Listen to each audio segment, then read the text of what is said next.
Hi mga kamarites, kain muna ako ha. Habang ako ay sinisiraan nyo, panonoorin ko kayo. Kasi ang sarap ng buhay, no? Kapag yung tahimik lang ako, tapos kayo, sisiraan nyo ako. Ang sarap sa buhay. Dahil alam nyo sa sarili nyo na kumukulo at umiinit na ang dugo nyo sa akin dahil wala, nagsasaya lang ako. See?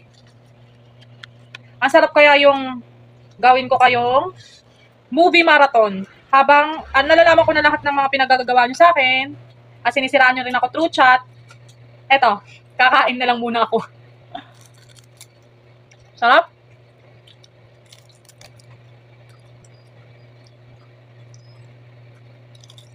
Sarap kumain, no? Mami ubing. Alam nyo mga kamarites, hindi naman ako yung mapupurwisyo, hindi naman ako yung sasakit ang ulo, hindi naman ako yung mauubusan ng energy, para siraan. Kaya ako, kahit sira-siraan nyo man ako, sige lang, go ahead! Gawin nyo lang yan, mas ikakasaya ko pa. Kasi, kayo ang pinanghuhugutan ko ng lakas. Diba? Hindi nyo ba napapansin yon? Kada paninira nyo sa akin, na alam ko na. Pero, syempre, gusto ko ng ebidensya, kaya gumagawa ko ng hakbang. Yon, totoo nga talaga yung nalaman ko. Ayan.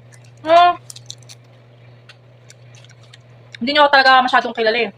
Hindi kasi ako yung mga ibang friend ko na nanira sa akin, yung ibang mga taong nanira sa akin, sila yung mga public. Diba? Kung ang school may private at public, sa friendship din, meron din yan. May private din akong friend at public. See? Sinisegregate ko yung mga private na kaibigan ko at yung mga public, sakit sa ulo. Kaya okay lang. It's fine. Siraan nyo ako. Hindi naman yung kabawasan sa akin. Lalo ako nagbi-build up sa sarili ko. Kasi, napapatunayan ko sa sarili ko na nahahagaran ko kayo. Na mas angat ako sa inyo. Hindi nyo nga mapigilin yung sarili nyo mainggit, ma-insecure, mabwisit sa akin, na wala naman akong ginagawa sa inyo, di ba? So, nasa sa inyo na yan, mental health nyo yan, issue nyo yan sa buhay nyo. Di ba? Kaya, bahala kayo. Manira lang kayo dyan ng manira. Basta ako masaya pa din. Nakakaano na lang, ob-ob. Nakaka-ob-ob na lang, di ba? Ang easy-easy nyo lang. Ang easy-easy nyo na lang.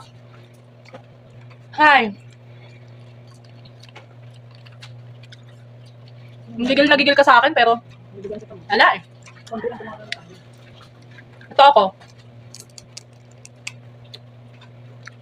Magpapakasaya pa rin ako sa buhay. Hindi ako lumelevel sa inyo. Ayoko lumelevel sa inyo, mga kamarites. Ang babaw nyo eh.